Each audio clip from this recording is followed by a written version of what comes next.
محترم ناظرین، السلام علیکم ورحمۃ اللہ۔ آج میں دو اہم بیماری کے بارے میں قرآنی علاج بتاؤں گا۔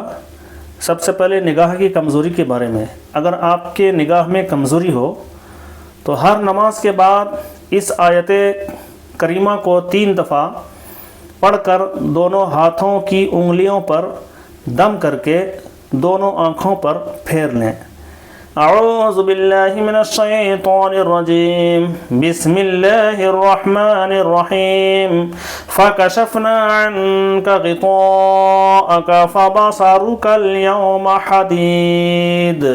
ترجمہ: اب ہم نے تجھ پر سے پردہ اٹھا دیا تو آج تیری نگاہ تیز ہے۔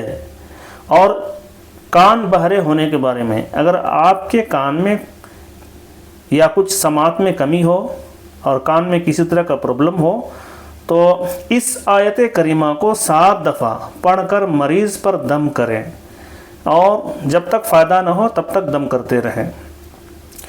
بسم اللہ الرحمن الرحیم، وَإِذَا قُرِئَ الْقُرْآنُ فَاسْتَمِعُوا لَهُ وَأَنصِتُوا لَعَلَّكُمْ تُرْحَمُونَ۔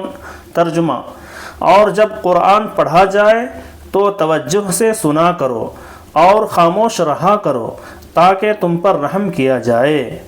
ناظرین کرام، قرآنی دعا سے فائدہ اٹھائیں اور اپنی زندگی کو روشن کریں۔